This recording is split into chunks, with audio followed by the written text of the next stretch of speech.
बाइसे फखरे मौजूदार हाकमे सराफिन सुल्तानुल सलातीन जलवाए किबरिया मामूल अंबिया हमारा खुदा जो मुर्दों में से जीतने वालों में से सबसे पहले उठा है उसके जिंदा बबरकत नाम है आप सबको सलाम। एक बार हमारे जिंदा खुदा के लिए भरपूर ताली।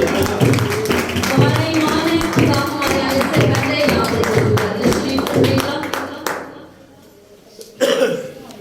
आज जो बात हम सीखने को है वो है दूसरा मददगार। दूसरा मददगार मतलब मददगार का मतलब होता है मदद करने वाला। दूसरा मददगार कौन है? इसका मतलब है अगर कोई दूसरा मददगार है तो कोई पहला मददगार भी होगा। अगर रूहानी मददगार है तो कोई जिस्मानी मददगार भी होगा। तो आज हम मददगार के बारे में सीखेंगे। मददगार का मतलब मदद करने वाला, जो हमारा हेल्पर होता है, जो हमारा हेल्पिंग हैंड होता है। जो जिस्मानी मददगार जो खुदा ने हमारे लिए बनाया है वो हमारा जीवन साथी होता है। हम इसके लिए हवाला देखेंगे पैदाइश 2 बाब उसकी 20 आयत। मेरी दरख्वास्त है क्वाइट की किसी बेटी से कि वो रीड करे इस आयत को।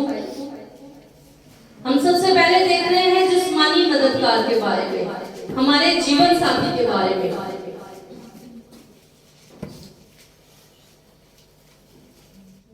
और एक और बेटी एक हवाला निकाले पैदाइश 2 बाब उसकी 18 है। पहले हम रीड करेंगे पैदाइश 2 बाब उसकी 18 है। और खुदा ने कहा कि आदम का अकेला रहना अच्छा नहीं, मैं उसके लिए एक मददगार उसकी मालिक बनाऊंगा। क्यों खुदावन ने ये बात सोची कि आदम का अकेला रहना अच्छा नहीं? आदम के लिए खुदा ने बहुत से जानवर बनाए थे, बहुत से दरख्त बनाए थे, दरख्तों पर बेशुमार फल लगाए थे कि वो कुछ भी खा सकता है, वो कुछ भी कर सकता है, वो फ्री हैंड है, वो पूरी उस बागे अदन का वो मालिक था, एक इकलौता मालिक। आज हमें इस दौर में कोई बाग ही मिल जाए ना कि आपने इसको संभालना है, हम बड़े खुश होते हैं कि इस पूरे बाग का मैं अकेला मालिक हूँ, मैं जो चाहे मैं वो कर सकता हूँ। लेकिन खुदा ने जब देखा कि आदम अकेला है, उसकी माने उसके लिए कोई मददगार नहीं है, इसके लिए हम हवाला देखेंगे पैदाइश 2 बाब उसकी 20 आयत।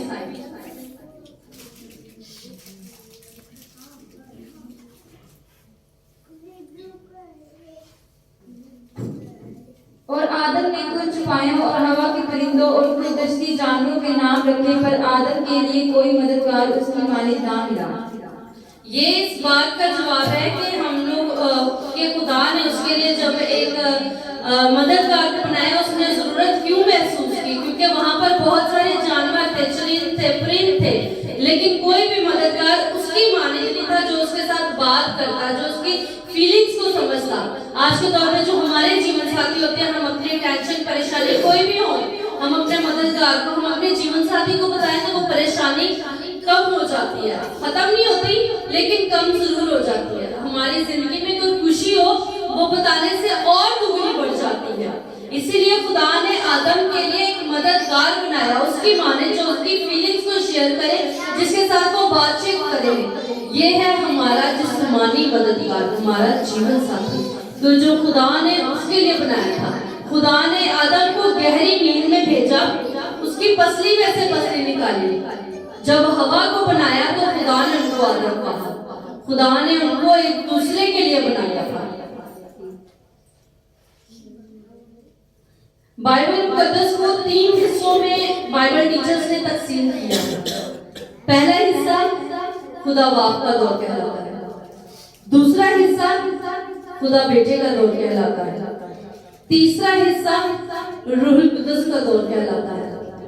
इन तीनों हिस्सों में हम देखेंगे कि तीनों हिस्सों में 3 दर्जे के मददगार आएंगे, लेकिन एक पुराने अहदनामे में, एक नए अहदनामे में, उसके बाद एक यीशु मसीह के जाने के बाद भी उसने एक मददगार भेजा है जो आज तक हमारे साथ है। जो पहला हिस्सा है वो है पैदाइश से लेकर मलाकी तक खुदा बाप का दौर, जिसकी जो आयत है वो है ज़बूर 30 उसकी 10 आयत। हम आयत रीड नहीं करेंगे, आप लिख लें अपने पास, जिसमें दाऊद खुदा से मदद की इल्तिजा कर रहा है। वो कहता है कि ऐ खुदा तू मुझ पर रहम कर क्योंकि तू मेरा मददगार है। इस बात की गवाही जो है वो दाऊद दे रहा है कि खुदा मेरा मददगार है। मतलब जो पुराने अहदनामे में है वो खुदा बाप का दौर है, पैदाइश से लेकर मिलादी तक। फिर उसके बाद है जो दूसरा हिस्सा खुदा बेटे का जो दौर है वो है मत्ती से लेकर यूहन्ना तक। ये है खुदा बेटे का दौर, जिसमें यीशु मसीह की पैदाइश के बारे से लेकर उसके सलीब जाने तक, उसके ज़हूर में आने तक के सारी बातें लिखी हुई कि किस तरह से उसको सलीब दिया गया, किस तरह से उसको दुख दिए गए, किस तरह से उसके मुंह पर थप्पड़ मारे गए, और इतनी लानतें लेने के बावजूद फिर वो जब आसमान पर गया उसने हमारे लिए मदद कर भेजा। तीसरा हिस्सा जो है रूह कुदस का दौर, जब रूह कुदस नाज़िल होता है वो है अमाल से लेकर मुकाशवा तक का दौर। यहाँ पर सारे रूह कुदस के काम है, रूह कुदस की गाइडेंस के काम है। ज़बूर 54 उसकी 4 वर्स इस बात की गवाही देती है कि दाऊद कहता है कि खुदा मेरा मददगार है। ज़बूर 54 में ये आयत कोट की गई है जिसमें दाऊद कहता है कि खुदा तू मेरा मददगार है, तू मेरी मदद के लिए, तू मेरी दुआओं को सुन, तू मेरी बातों को सुन, तू मेरी इल्तिजाओं को सुन। लेकिन ये बात तो होगी शरीयत के मुताबिक, लेकिन अब जैसे कि आप जानते हैं कि अब फजल का दौर है, और इस वजह से हुआ कि खुदा ने हमारे लिए मददगार भेजा, रूह कुदस को भेजा। यीशु मसीह ने जब हमारी बात से शिफायत की तो तब उसने हमें ये रूह कुदस इनाम के तौर पर बख्शा। ऐसा क्या काम किया था हमने कि खुदा ने हमें रूह कुदस का इनाम दिया? कोई जानता है? कोई भी जानता हो इस काम को कि खुदा ने हमें रूह कुदस इनाम में क्यों बख्शा? क्योंकि बहुत से लोगों ने, रसूलों ने जब उसके जाने के बाद मुनादी की थी, मुनादी शुरू कर दी थी, तो बहुत से लोग ऐसे थे जो उस पर ईमान लाना शुरू हो गए थे। मसीहियत का काम जो था वो पूरी दुनिया में फैलाना शुरू हो गया था, जैसा कि उसने इरशाद आज़म को नाज़िल किया था। लोग दुनिया की इंतहा तक उसके कलाम को फैलाने वाले बन चुके थे। इसलिए खुदा ने फिर ये हमें इनाम बख्शा कि रूह कुदस मेरे जाने के बाद मेरे लोगों की मदद करे, उनका मददगार। यूहन्ना 14 बाब उसकी 16 आयत ये हम रीड करेंगे, कोई बेटी पढ़ने में मदद करे। यूहन्ना की किताब, यूहन्ना रसूल की किताब 14 बाब उसकी 16 आयत।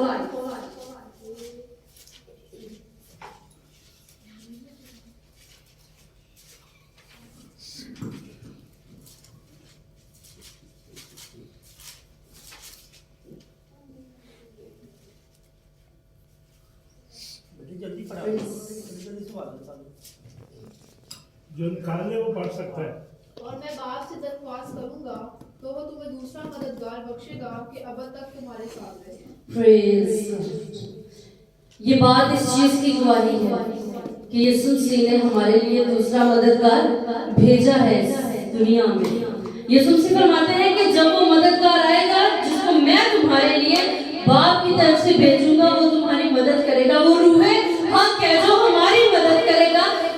बाज़ों बात ऐसे होता है जब हम चर्च में आते हैं, हमारे दिल में कोई बात आ रही होती है, मेरा दिल कर रहा है चर्च के ना पंखे खराब हो गए हैं तो मैं चर्च में पंखे दे दूं। ये बात हमारे दिल में आती जरूर है, लेकिन ये खुदा का पाक रूह हमें गाइड कर रहा होता है। हम देखते हैं खुदा के खादम की तरफ, नहीं आज ना पास्टर साहब के कपड़े नहीं सही लग रहे, मेरा दिल कर रहा है मैं आज अपनी सैलरी में से इनके लिए भी एक सूट ले लूं, मेरा दिल कर रहा है मैं चर्च में कलीन बिछवा दूं, मेरा दिल कर रहा है मैं आज चर्च में खाना दे दूं। ये सब सारी बातें हैं खुदा के काम की बातें, उसके घर की बातें हैं। वो खुदा का रूह हमारे दिल में डालता है कि अपने खादमों की, खुदा के घर की फिक्र करो, क्योंकि वो हमारा बाप है और ये हमारा घर है। हम अपने घरों में, जैसे क्रिसमस आने वाला है, सबको फिक्र पड़ी होगी, हमने घर में पेंट करवाना है, हमने अपने बच्चों के कपड़े लेने हैं, हमने शॉपिंग करनी है, हमने ये करना, हमने वो करना, हमने अपनी बहनों को भी क्रिसमस देना है। तो क्या हमारी फिक्र ये लाजिम नहीं है कि हम खुदा के घर की फिक्र करें? हमने खुदा के घर में पेंट करवाना है, हमने खुदा के घर को सजाना है, क्योंकि ये उसका घर है, ये हमारा भी घर है, क्योंकि हम उसके फर्जंद हैं, हम उसके बेटे और बेटियां हैं। तो जो अपने खादमों की फिक्र करता है वो खुदा की फिक्र करता है। बाज़ लोग कहते हैं कि नहीं मुझे तो समझ ही नहीं आती कि मैं क्या करूं, तो मुझे तो नहीं समझ आती मैं कैसे खुदा को दूं। बाद लोग सोचते हैं शायद जो मैं देता हूँ खुदा को नहीं देता बल्कि खादमों को दे देता हूँ, वो तो अपने पास रखते हैं। लेकिन जो खुदा की खिदमत करने वाले होते हैं, अगर हम उनका ख्याल रखते हैं, उनकी फिक्र करते हैं, तो खुदा हमारी फिक्र करता है, क्योंकि खुदा हमारे दिल में ये बातें डालता है, रूह हमें गाइड करता है कि अपने खादमों की फिक्र करो। कौन कौन चाहता है कि खुदा का कलाम सच है, ऊपर सब जानते हैं। तो ये बातें सच्ची ही होंगी कि खुदा का रूह हमारे दिल में डालता है कि अपने खादमों की फिक्र करो। क्रिसमस पे अपने खादमों को कुछ लेके दो, क्रिसमस पे अपने खुदा के घर को सजाओ। इसी तरह एक और आयत हम जो है यूहन्ना 14:16 आयत, वो इस बात की गवाही देती है कि ये यीशु मसीह का वादा था कि उसने मददगार भेजा है। आयत बेटी कोई भी रीड करे, यूहन्ना 14:16 आयत। और मैं बाप से दरख्वास्त करूंगा तो वो तुम्हें दूसरा मददगार बख्शेगा कि अब तक तुम्हारे साथ रहे। इस बात में यीशु मसीह ने अपना वादा हम लोगों पे जाहिर किया है कि यीशु मसीह ने जब सलीब पर जान दी थी, जब वो सलीब पर मुँह गए थे, जब वो दफन हुए, जब वो तीसरे दिन मुर्दों में से जी उठे थे, तब उसने बाप के साथ हमारी शिकायत की थी कि हम मेरे जाने के बाद इनके लिए मददगार हो। ये यीशु मसीह का वादा था। पहले तो हमने देखा पुराने अहद में दाऊद खुदा से मदद की अपील करता है, खुदा को अपना मददगार बताता है, लेकिन अभी तक हमने देखा है नए अहदनामे के मुताबिक दूसरे मददगार के बारे में, रूहुल कुद्दस के बारे में। लेकिन हमारा पहला मददगार कौन है इसमें? इसके लिए हम हवाला देखेंगे पहला यूहन्ना 2:1 आयत। बेटी रीड करे, पहला यूहन्ना 2 उसकी पहली आयत। ऐ मेरे बच्चों, ये बातें मैं तुम्हें इसलिए लिखता हूँ कि तुम गुनाह ना करो, और अगर कोई गुनाह करे तो बाप के पास हमारा एक मददगार मौजूद है, यानी यीशु मसीह रास्तबाज। Praise God. यीशु मसीह के लिए जोरदार तालियां, क्योंकि वो रास्तबाज है, उसने हमारे गुनाह उठा लिए ताकि वो आसमान पर जाए, बाप से शिकायत करे। तो हमारा पहला मददगार कौन हुआ? यीशु मसीह। यीशु मसीह इसलिए हमारा मददगार हुआ क्योंकि मददगार तो वो होता है ना जो हमारी मदद करता है, जो हमारे काम को बांटता है, जो हमारे दुख सुख को बांटता है, जो हमारी खुशियों को बांटता है, दुखों को बांटता है, हमारे रोने को बांटता है। और वो ऐसा मददगार है जो कभी भी किसी के सामने आपकी चुगली नहीं करता। कुछ लोग ऐसे होते हैं जो अपने दोस्तों को अपना मददगार समझते हैं। वो समझते हैं ये मेरे दोस्त हैं, ये मेरे क्लास फेलोज हैं, मेरे फ्रेंड्स हैं, रूममेट्स हैं, ये हम एक दूसरे के साथ दुख सुख बांटते हैं। लेकिन कभी एक मौका जरूर आता है कि वो आपकी बात जो किसी के साथ जरूर करते हैं, वो आपका मददगार नहीं होता। सबसे अच्छा मददगार, सबसे अच्छा दोस्त हमारा यीशु मसीह है, जो कभी किसी के सामने हमारी बुराई नहीं करता। हम जितने मर्जी बुरे हों, वो हमारे किरमजी गुनाहों को साफ करने की कुदरत रखता है। ऐसा ही है, किस किस का ईमान है कि वो हमारे किरमजी गुनाहों को साफ करने की कुदरत रखता है। हालेलुया। तो इस आयत जो है वो इस बात की गवाह है कि हमारा पहला मददगार यीशु मसीह है। जो हमारा दूसरा मददगार है वो यीशु मसीह के किए गए वादे के मुताबिक रूहुल कुद्दस है, जो हमारी की किताब में हम लोगों पर नाजिल हुआ। जो 120 की जमात थी, जब वो दुआ कर रहे थे तो रूहुल कुद्दस वहां पर नाजिल हुआ था।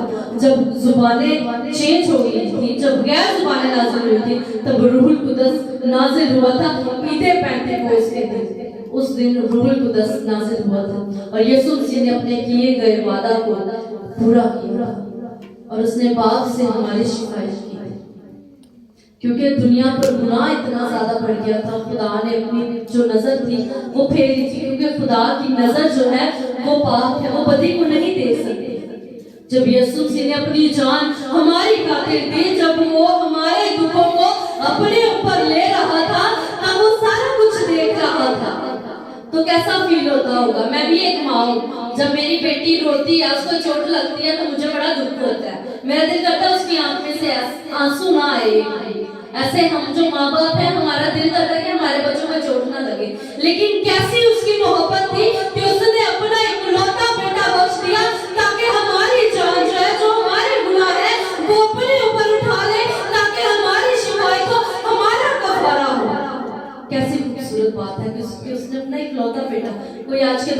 चाहेगा कि अपना इकलौता बेटा बख्श दे, कभी भी किसी के लिए भी, लेकिन उसने पूरी दुनिया के लिए, हमारे लिए उसने अपना इकलौता बेटा बख्श दिया ताकि कोई भी हलाक ना हो, हमेशा की जिंदगी पाया। जो मेरा चैलेंज है आज आपके साथ, जो मेरा कंक्लूजन है आपके साथ, वो है कि जो दूसरा मददगार उसने भेजा हमारे हर काम की, हर चीज के लिए, हमारे कामों को बांटने के लिए, हमारी मदद करने के लिए, तो आज हमें जरूरत है उस मददगार को मांगने की, हमें जरूरत है उस रूह को मांगने की कि अपने दिलों को पाक करने की, क्योंकि जब रूह रंजीदा होता है तो वापस चला जाता है। ऐसा ही है, तो रूह को रंजीदा नहीं करना, हमने रूहुल कुद्दस को नाराज नहीं करना, क्योंकि वो हमें इस दुनिया में सारे छोड़ जाते हैं, माँ बाप बहन भाई, इनफैक्ट के एक टाइम आता है हमारा जीवन साथी भी हमसे अलग हो जाता है।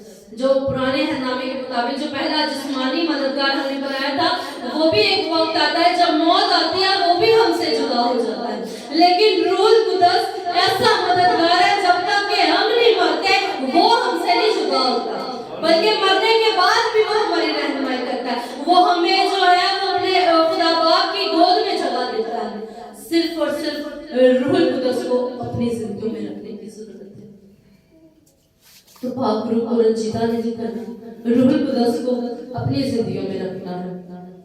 Thank you. मैं चाहती थी कि सबसे पहले मैं खुदा के कलाम को शेयर करूं, क्योंकि खुदा का कलाम वो इज्जत के लायक है। लोग क्या करते हैं, खुदा का तख्त लगा होता है, खुदा के तख्त को पीछे करके वो अपनी डिटेलिंग देना शुरू कर देते हैं। अब मैं सबसे पहले तो खुदा के खादम का शुक्र करती हूँ कि उन्होंने मुझे ये मौका बख्शा कि मैं यहाँ पर आकर आप सबके दरमियान में कलाम सुना सकूँ, खुदा की कलाम की मुनादी कर सकूँ। फिर पूरी चर्च की टीम का मैं शुक्र अदा करती हूँ कि उन्होंने मुझे ये मौका बख्शा और इस लायक समझा, क्योंकि खुदा ने जो इरशाद आज़म दिया था वो यही था कि शागिर्द बनाओ, ना कि उस्ताद बनाओ। अभी हम शागिर्दी हैं, सीख रहे हैं, अगर कोई गलती हो गई हो तो माजरत चाहूंगी। और फिर मैं अपने अंकल जी का भी शुक्र अदा करती हूँ कि उन्होंने मुझे मौका दिया इस चर्च में आने का, आप सबके साथ मिलने का, क्योंकि खुदा का कलाम जिंदा कलाम है और खुदा के जिंदा लोग। जब मैंने टाइमिंग सुनी थी कि इस टाइम पे चर्च लगता है तो मैं बड़ी हैरान हुई, मैं कहा इस टाइम पे शहर में, क्योंकि गांव में मेरे एक मामू है वो भी पास्टर है, उनका चर्च भी इसी टाइम पे लग रहा है। तो खुदा का शुक्र अदा करती हूँ कि खुदा अपने लोगों से काम लेगा।